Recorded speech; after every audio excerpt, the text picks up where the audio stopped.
महाराष्ट्र में औरंगजेब की कब्र को लेकर शुरू हुआ विवाद अब और बड़ा होता जा रहा है। विश्व हिंदू परिषद और बजरंग दल ने औरंगजेब की कब्र को हटाने को लेकर महाराष्ट्र सरकार को अल्टीमेटम दे दिया है। बजरंग दल ने कहा कि महाराष्ट्र सरकार छत्रपति संभाजी नगर में मौजूद औरंगजेब की कब्र को हटाए, वरना 17 मार्च को राज्य भर में आंदोलन होगा और उसके बाद भी कब्र को नहीं हटाया गया तो कार सेवा की जाएगी और बाबरी मस्जिद की तरह औरंगजेब की कब्र को उखाड़ देंगे। बस मांगे हमारी बहुत बड़ी नहीं है। छत्रपति संभाजी नगर में जो खुलताबाद है, वहाँ पे जो कलंकित कब्र है, हम तो कलंकित ही बोलेंगे क्योंकि वो कलंक है हमारे महाराष्ट्र के ऊपर। छत्रपति संभाजी महाराज के हत्यारों का वहाँ पे कब्र बन रही है और उसको पूजा जा रहा है। तो ये पूजा होने के बाद में क्या होता है, वो समाज वैसा निर्माण होता है कि हम जब समाज को प्रेरित करते हैं किसी शौर्य के इस पे, तो ये कलंकित जो अत्याचारी राजा था, शासक था, उसकी कब्र वहां पे है और वो हमें खुना रही है कि हमारी गुलामगिरी थी, हमारी लाचारी थी, हिंदू समाज पे जिसने वो जुल्म उठाए और अत्याचार किए, हमारे बहन बेटियों को बटाया, हम उसको प्रेरित करें कि आज भी हिंदुस्तान को उस पर पूजा जा रहा है। तो बजरंग दल विश्व हिंदू परिषद उसको हटाने की मांग कर रही है।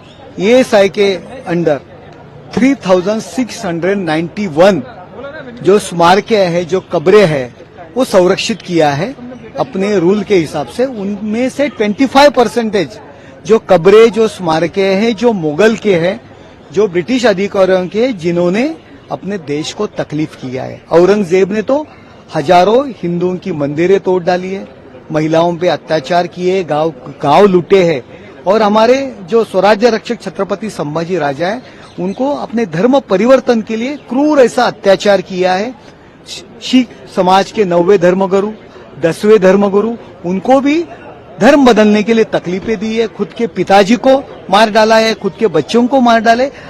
इस बारे में महाराष्ट्र के सीएम देवेंद्र फडणवीस ने कहा था कि सभी का मानना है कि छत्रपति संभाजी नगर में स्थित मुगल बादशाह औरंगजेब की मजार को हटाया जाना चाहिए, लेकिन ये कानून के दायरे में किया जाना चाहिए क्योंकि पिछली कांग्रेस की सरकार ने एएसआई का संरक्षण दिया था।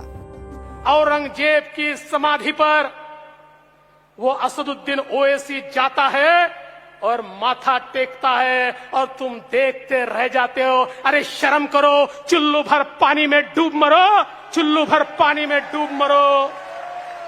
अरे ओवैसी सुन ले, कुत्ता भी ना पेशाब करेगा औरंगजेब की पहचान पर। अब जो भगवा लहराएगा पूरे हिंदुस्तान पर।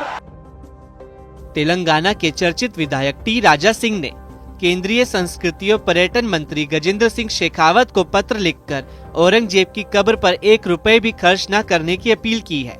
वीएचपी नेता विनोद बंसल ने बजरंग दल की मांग का समर्थन किया, तो वहीं शिवसेना उद्धव गुट के नेता आनंद दुबे ने कानून के तहत कार्रवाई की मांग की।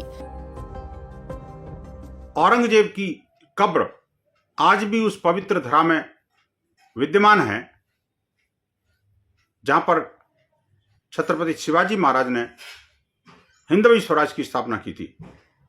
आज समय आ गया है कि ऐसी जो कब्र रूपी जो औरंगजेब का प्रतीक है उसको समाप्त किया जाए। इसलिए विश्व हिंदू परिषद बजरंग दल ने तय किया है कि आगामी सोमवार को यानी 17 मार्च को छत्रपति शिवाजी महाराज की पावन जयंती के अवसर पर हम राज्यव्यापी प्रदर्शन करके और ज्ञापन देकर के सरकार से मांग करेंगे कि ऐसे दुर्दांत हिंदू द्रोही और आतंकी की कब्र ऐसी महाराष्ट्र की पावन धरा से हटाई जाए। औरंगजेब की कब्र को हटाना है कि नहीं हटाना है, इसका फैसला केंद्र सरकार के हाथ में है, क्योंकि जो एएसआई है, पुरातत्व विभाग है, वो केंद्र सरकार के अधीन है। हम सब मांग कर रहे हैं कि औरंगजेब की कब्र को हटा दो। बहुत सारे प्रावधान है, कानून में बदलाव करके आप हटा सकते हैं। जो नियम कानून के अंतर्गत है उसको हटा देना चाहिए। जब औरंगजेब का बार बार इतना विरोध हो रहा है, हम सबकी एक भावना उससे जुड़ी है, उस कब्र को हटा ही देना चाहिए ना। इस बवाल के बीच महाराष्ट्र के छत्रपति संभाजी नगर में औरंगजेब की कब्र की सुरक्षा कड़ी कर दी गई है। धमकियों के बीच पुलिस ने दौरा किया और एसआरपी की तैनाती की। कब्र की सुरक्षा के लिए 2 सीनियर इंस्पेक्टर स्तर के अधिकारी 24 घंटे ड्यूटी पर तैनात किए गए हैं। इसके अलावा कब्र तक जाने वाली सड़क पर 2 जगह पर नाकाबंदी की गई है। और 2 फिक्स पॉइंट भी लगाए गए हैं। कब्र पर जाने वाले हर व्यक्ति की जांच की जा रही है और उसके बाद ही उन्हें जाने दिया जा रहा है।